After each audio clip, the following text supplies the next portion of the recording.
And we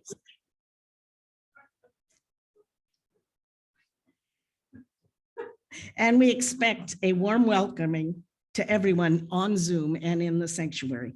If you are a visitor, we are glad you are with us, and we invite you to stay after the service to get acquainted. We welcome your questions and look forward to hearing about you.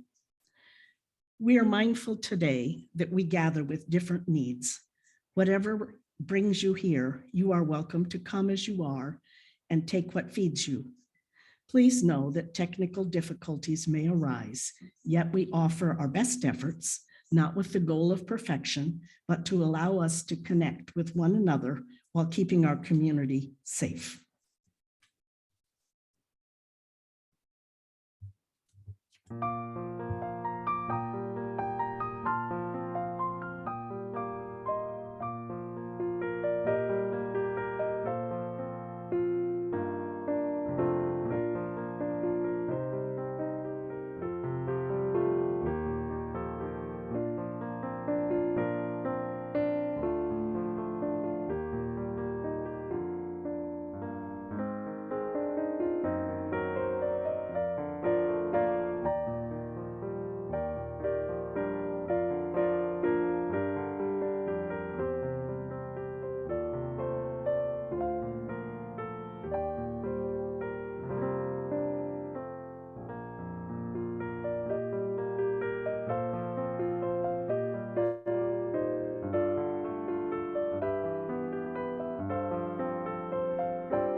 Our opening words today were adapted from a piece by Daniel Budd. We're not sure what happened, but we know what it's like when someone appears whose message we feel offers hope, who inspires us with new ways of living. We know what it's like when they fall short of our expectations, or worse, they are cut down by the forces of hate and bigotry. We're not sure what happened, but we know what it's like when someone has grown profoundly into our own lives, who seems as much a part of our living as our own breathing. We know what it's like when death takes them from us, perhaps prematurely, and the empty place in our souls is much like an empty tomb. We're not sure what happened, but we know what it feels like to feel sorrow and loss, despair and grief. We know the waves of fears and the thoughts of the past which flow through us. We know that memories and stories begin to fill the emptiness. Our lives are shored up with a different presence, which will live with us all our lives. We're not sure what happened, but we know what it's like to realize, to have it dawn upon us that what we have known and loved lives on with us and within us forever, a part of who we are. We know that somehow our hearts and souls, resurrection is real. In our hearts and souls, resurrection is real. Not that of the body, but of the spirit, a spirit renewed, even reborn in the midst of our lives and our living. We're not sure what happened, but we know there's a difficult hope of faith that through whatever sorrow or grief we are feeling, there is also a growing sense of grace and gratitude, of joy and thanksgiving in the mysterious and abiding astonishment of being human. In this wonder, may we find strength within our sense of what is called Easter. Come, let us worship together.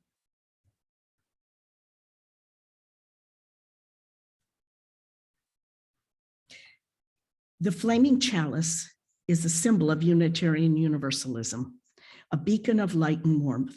Each Sunday when we gather, we bring this symbol to life together. As we light our communal chalice here in the sanctuary, those on Zoom are invited to type into the chat. Our chalice light shines in wherever you are this morning. Please join me in speaking the words on your screen as we light the chalice, the symbol of our faith. Let us open our eyes to see what is beautiful. Let us open our minds to learn what is true. Let us open our hearts to love one another.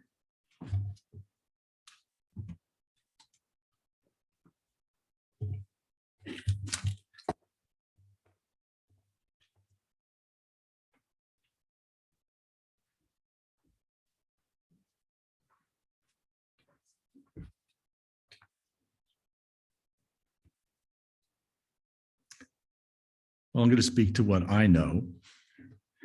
I want to just say hello and namaste to my fellowship, Northfield family, and to all those out there in Zoom land who are participating virtually.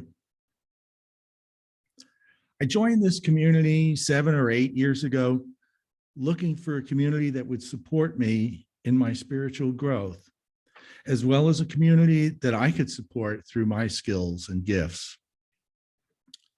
At the back of my mind back then, I thought maybe I could find some willing people to enroll in my coaching business. But that never happened, nor was it ever the main reason that I started attending services at our old place at the Masonic Hall. I was raised as a Unitarian and attended Sunday school and LRY in Ridgewood, New Jersey, back in the 1960s. The social bonds that I found, particularly as a teen, really helped to sustain me through a particularly difficult period of life. Back then, I was aligning myself to Hindu Vedanta philosophy, and I found that I was embraced as a valued person, no matter what my beliefs. I have very fond memories of those few years in the Unitarian community of youth. My first mentor, Tony Valonis, gave his time and exuberant creativity to me in a multimedia project that we presented to the whole congregation in the evening. And my love and respect for that man just knows no bounds. I did not return to UU until some 40 years later, and I'm so grateful that I did. It is no mistake that I am in the right spot for me, even if a bit off-center from most folks' beliefs and religious practices. Now consider this. Margaret Mead, a great anthropologist who studied tribal cultures extensively in the South Pacific in the 1940s and 50s, and who was one of the first to advocate for an acceptance of gender fluidity as inherently human, is often quoted, "Never doubt that a small group of thoughtful, committed citizens can change the world. Indeed, it is the only thing that ever has." That quote, which I first heard in a men's workshop in 2000, sticks with me. Small groups of committed individuals are what changes the world. And what are we? What are we about anyway? Are we not, as a community of individuals, committed to peace and decency and the dignity of all humans? Are we not committed to racial and economic justice? Are we not committed to extending the right of democratic participation to all qualified voters to choose who represents them? Are we not committed to seeking alternatives to violence and war? Do we not believe in the imperative of teaching tolerance to our children? And last but not least, are we not committed to growing ourselves spiritually for both our own fulfillment in life and to co-creating the blessed community that embraces all life in peace, harmony, and love? These things are vitally important to me. These live in the bones of my very existence. It is not okay to be resigned to the status quo. It is not okay to let another Trump or Putin to call the shots and tear down the very fabric of society. And it is on me and my beloved community to speak out to oppression, to injustice, to war, and prejudice.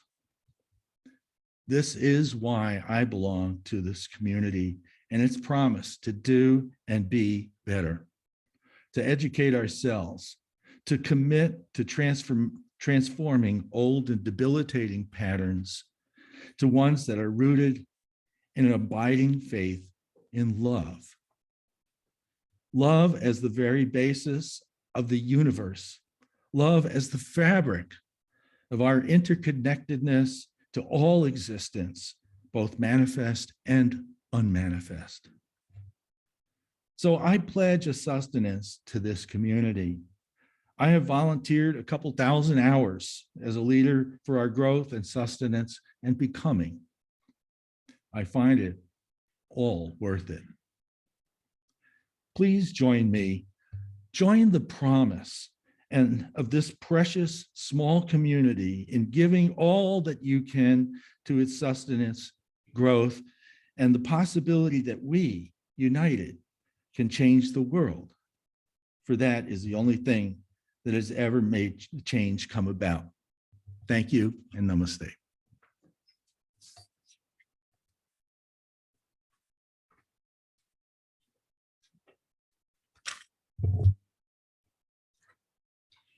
We are grateful that COVID numbers are low enough that those of us in the sanctuary can now softly sing from under our masks.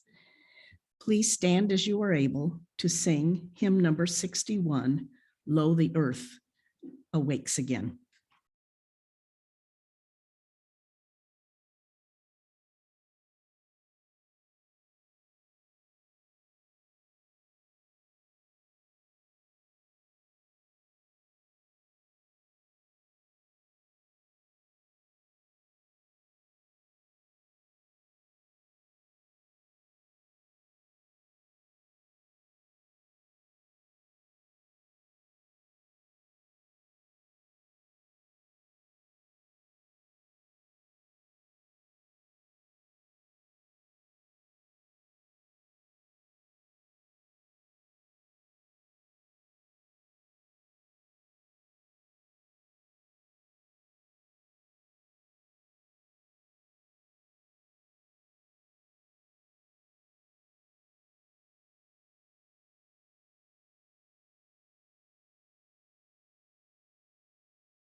Good morning, everyone.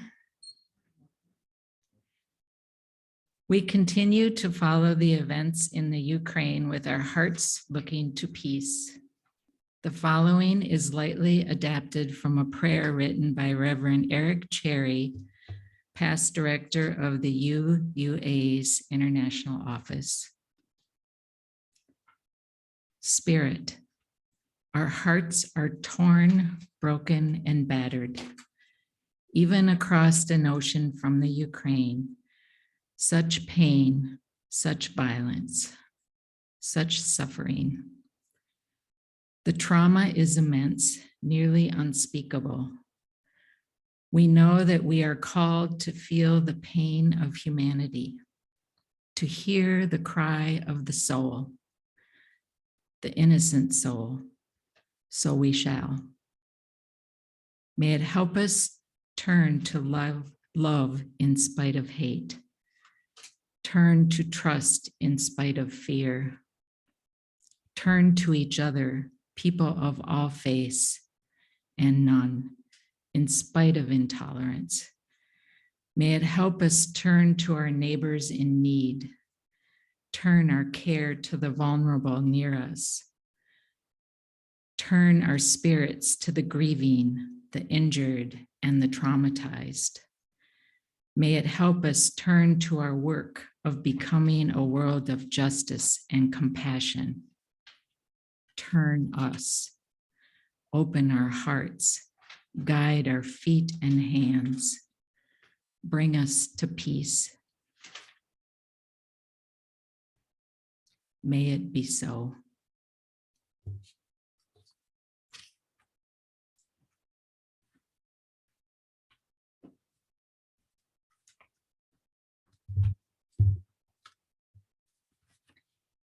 Each week we gather, we carry the sorrows and celebrations of our own lives.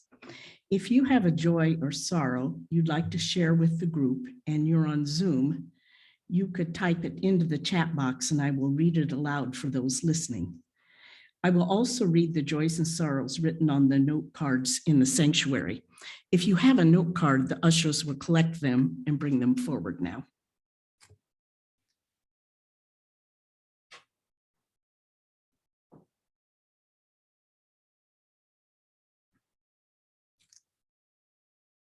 Thank you. Susan will light a candle here in the sanctuary in honor of all the simple joys that are sustaining us. She will light another candle in honor of the sorrows and hardships we might be carrying.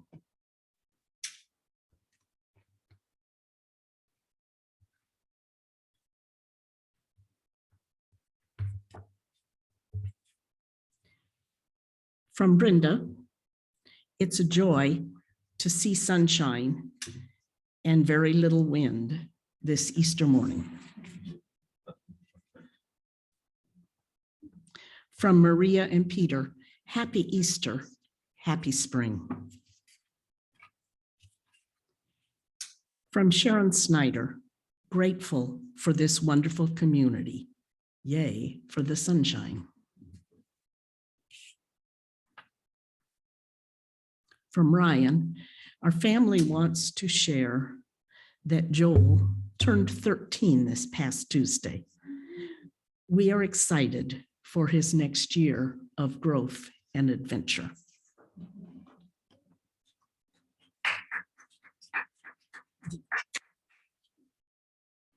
Waiting just a moment to see if anything else comes up from the chat.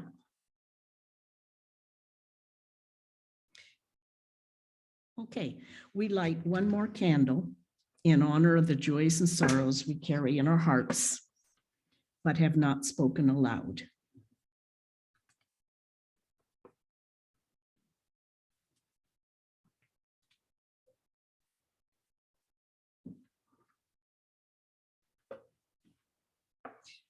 I invite us now to take a few unhurried breaths as we share a moment of silence together, a silence of your understanding, holding our own lives and the world in our hearts.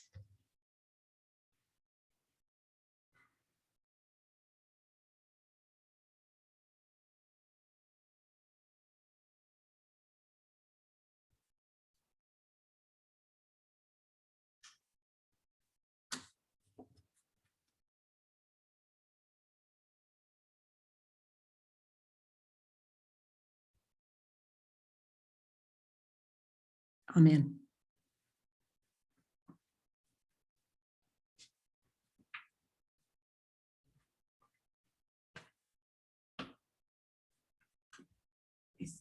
Susan's on.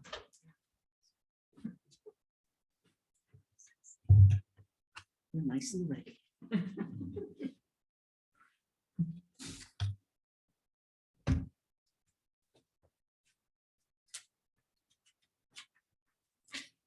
So this Friday, April 22nd, we will celebrate Earth Day.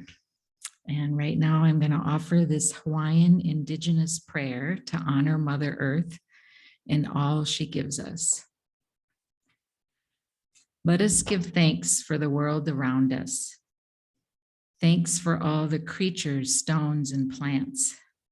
Let us learn their lessons and seek their truths so that their path might be ours and we might live in harmony, a better life.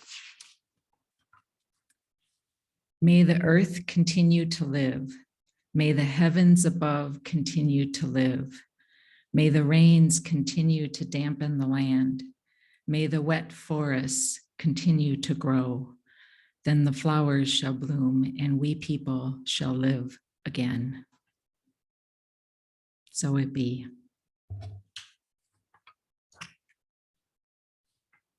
Intro the next. Oh, sorry. Not perfection. So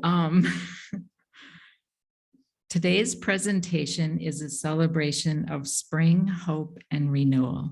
There are 3 readings, each followed by a hymn or music.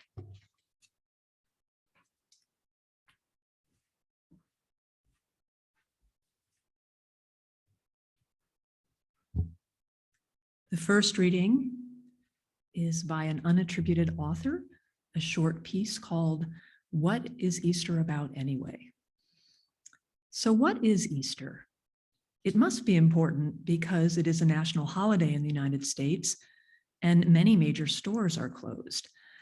Yet when I wished a woman happy Easter the other day, she said, "Is it here already? I don't pay attention anymore now that the children are grown." To many Christians, it is one of the most important tenets of their faith, carrying the story of the resurrection of the Son of God that extends to each of them a resurrection of spirit and a new way of life and eternal salvation. It turns out, however, that Easter is not universally observed by all Christians, and there is considerable controversy leading some to refuse to call it Easter, but renaming it Resurrection Sunday. The pre-Christian ancient world is filled with stories of resurrection around spring. One of the world's oldest civilizations in southern Mesopotamia, today we know this area as southern Iraq, inscribed a story of their goddess Inanna onto a clay tablet some 2,000 years before Christ. In this story, Inanna descended into the underworld to search for her recently deceased husband. There, she was killed before being brought back to life by other gods. She was permitted to return to the world as the sun for 6 months before having to descend into the underworld once again during the winter for a further 6 months. This is one of the first ancient stories we know about of resurrection and rebirth centered around spring. The controversy over Easter is not limited to the Christians. Some people insist that the holiday is rooted in pagan traditions, and others insist there is no proof of this. In an earnest but not exhaustive attempt to research the origins of Easter, it is most likely that the name comes from a pagan figure called Iestra, who was celebrated as the goddess of spring by the Saxons of Northern Europe. According to the story, Iestra was the goddess of the east, from where the sun rises. Her symbol was the hare, a symbol of fertility. and a festival called Iestra was held during the spring equinox by the Saxons to honor her.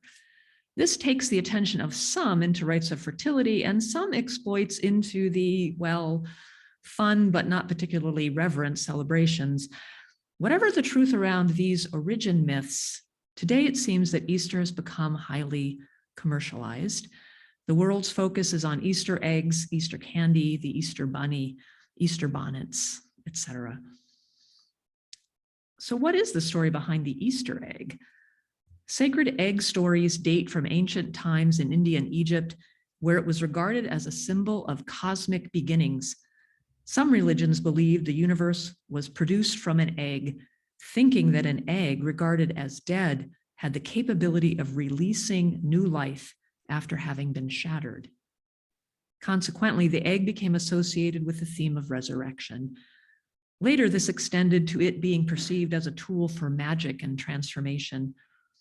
Later, it is not clear where or why the actual decorating or exchange of eggs began. Some speculate that this is a tradition that originated from pagan spring festivals that celebrated fertility. The custom did quickly evolve into the use of many colors and then became very ornate, and the paintings on cooked and glass eggs became works of art. Whatever the truth around this practice, perhaps it is enough to see it as a fun and creative thing to do with food, and maybe the giving and exchanging simply as gestures of goodwill.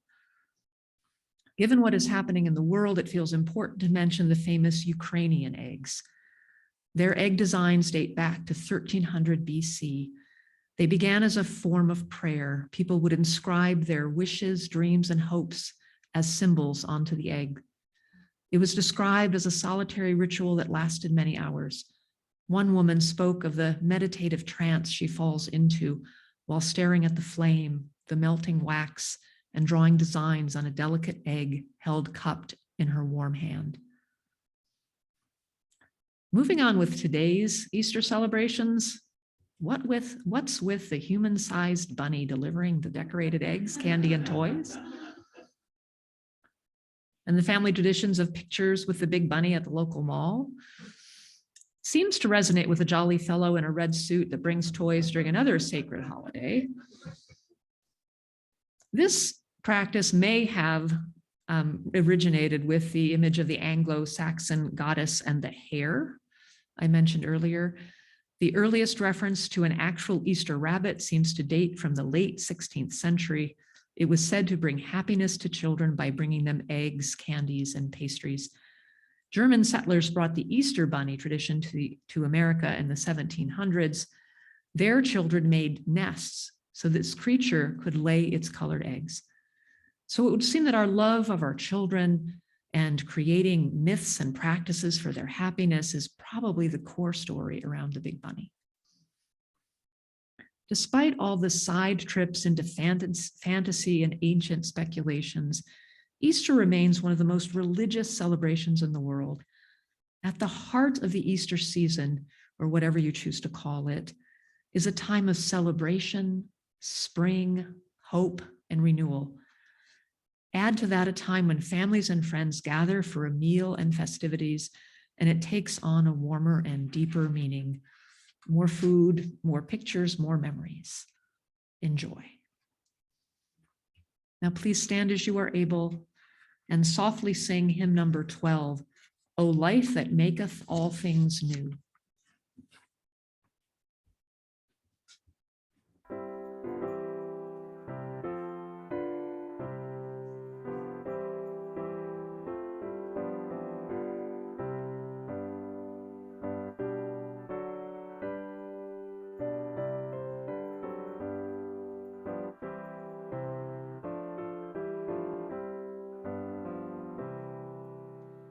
Oh, life that makes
Let's see, how's that?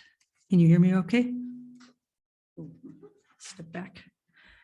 Okay, this is reading number 2, Spring Season, a Time of Renewal. The second reading is called Spring Season, a Time of Renewal. It was originally published in April 2004 in the Navajo Hopi Observer. It was written by Lucille Mescal Hunt, a Naango Inda from Eagle Air Med near Blanding, Utah. It is once again springtime. Many good things happen in the spring.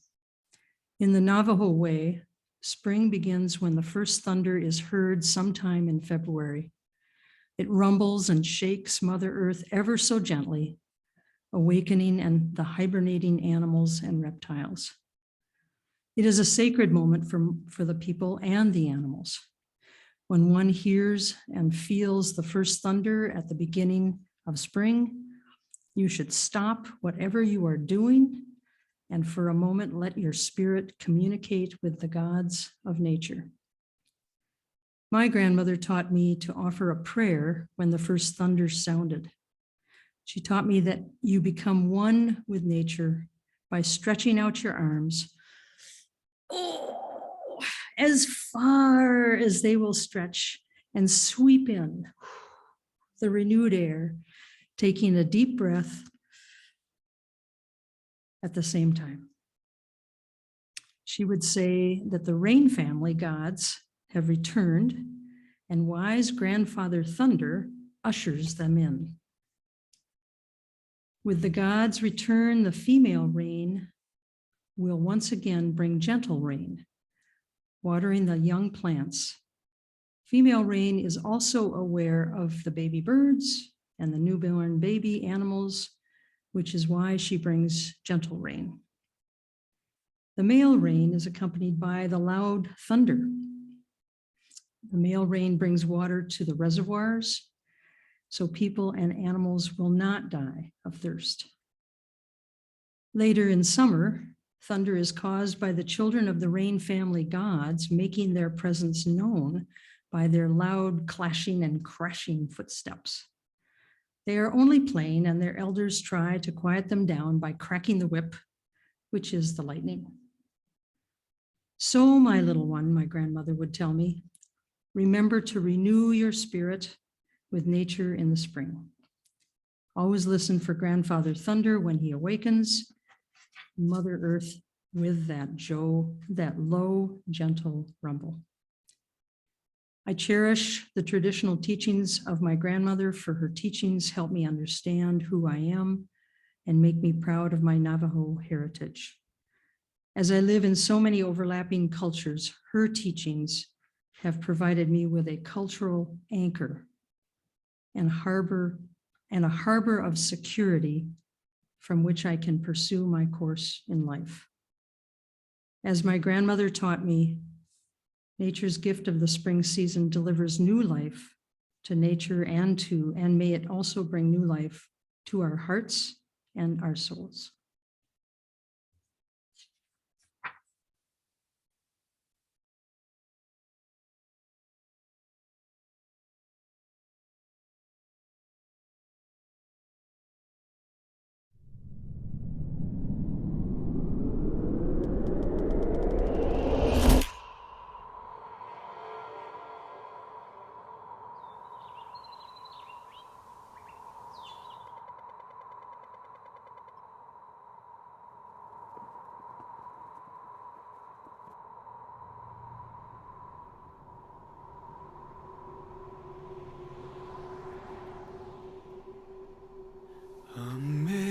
Amazing grace, how sweet the sound. 我最意的赦免。Fui ciego, mas hoy miro yo. Perdutor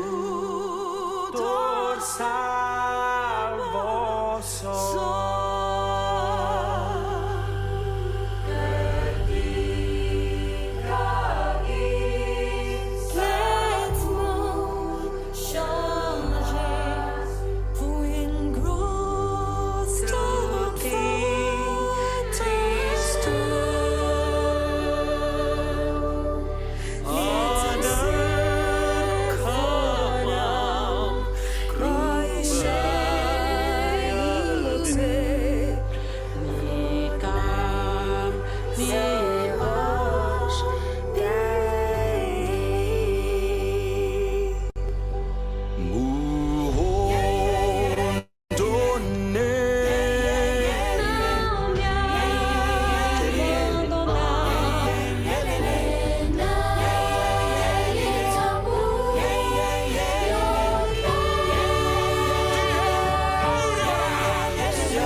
Margaret Mead.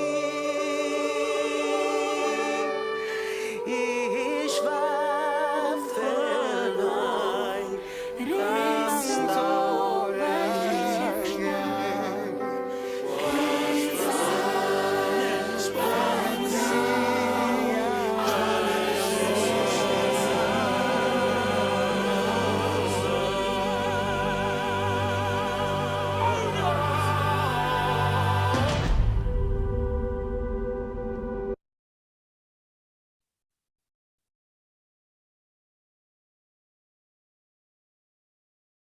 quite moving.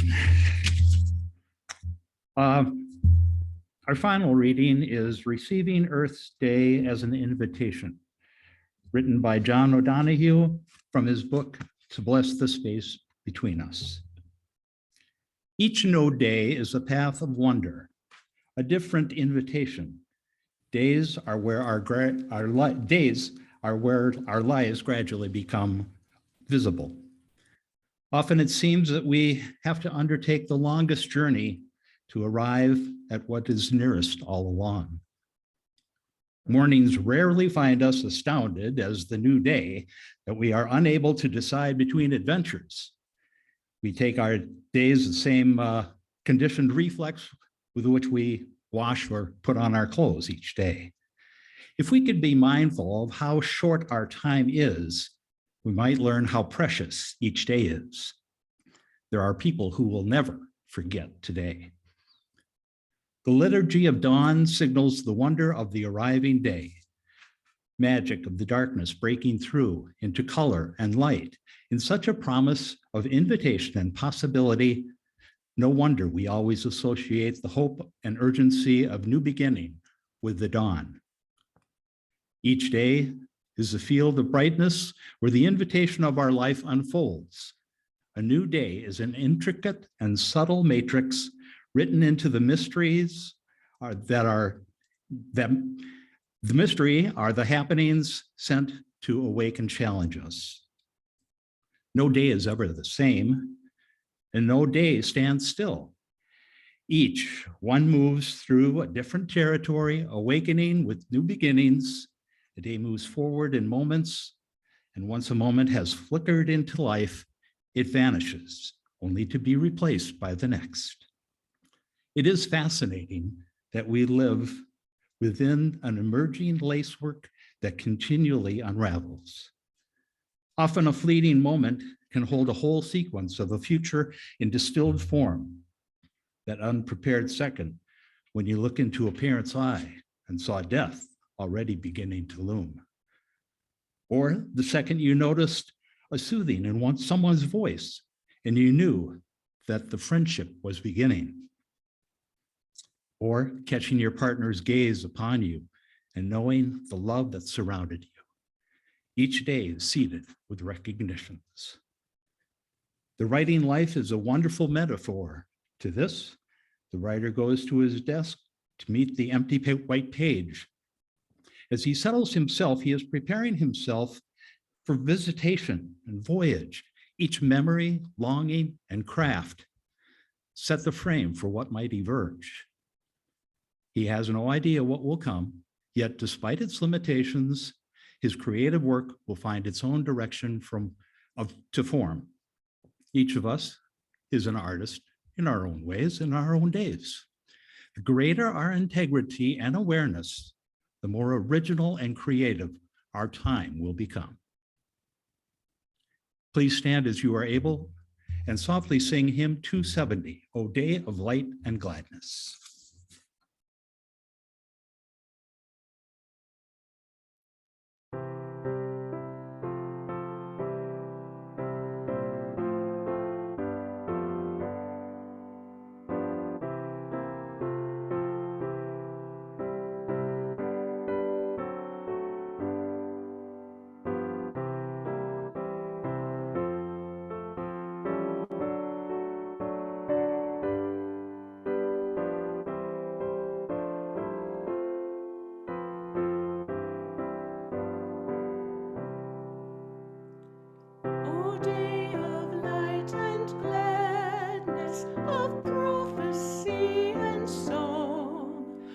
what thoughts within us waken, what hallowed memories throng. The soul's horizon widens as present future gleam, and rises on our vision the life that has no end. Earth feels the seasons joyous from mountain range to sea. The tides of life are flowing, fresh, manifold, and free. In valley and on upland, by forest pathway steep, all nature lives in chorus the resurrection hymn. O dawn of life eternal, to thee our hearts upraise. The Easter song of gladness, the Passover of praise. Thine are the many mansions, the dead die not to thee, who fillest from thy fullness time and eternity.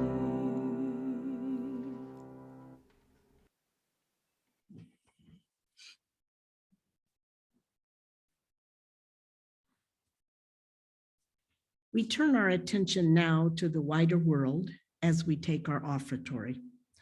Our recipient this month is Water Legacy. The mission of Water Legacy is to work with allies and partners to prevent the greatest threats to Minnesota's waters and communities, including sulfide mining and regulatory capture by industry. Water Legacy's values include human health, environmental health and justice, respect for tribal rights, rulings guided by science and law, not politics, and a sustainable world 7 generations into the future. You may contribute right now online by going to our website, uunorthfield.org, clicking on the yellow donate button on the right-hand column, and then selecting share the plate. Or you can mail a check made to UUFN with offering basket written on the memo line. Separate checks marked UUFN pledge are also welcome. If you are at our church building, please put cash or a check, again made out to UUFN with offering basket on the memo line in the basket. As always, thank you for giving as you are able.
Our closing words are by Langston Hughes.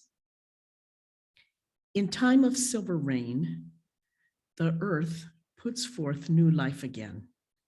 Green grasses grow and flowers lift their heads, and over all the plain, the wonder spreads of life, of life, of life.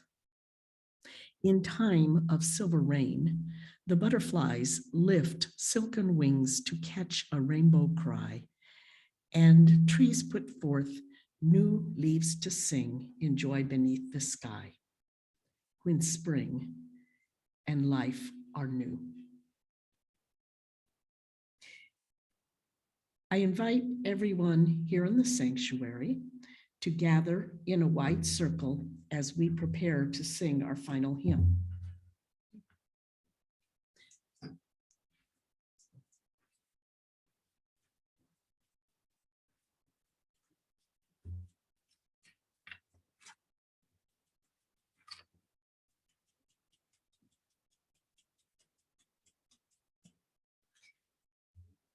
Let us join together in singing softly our closing hymn, Spirit of Life.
Please join me as we extinguish our chalice.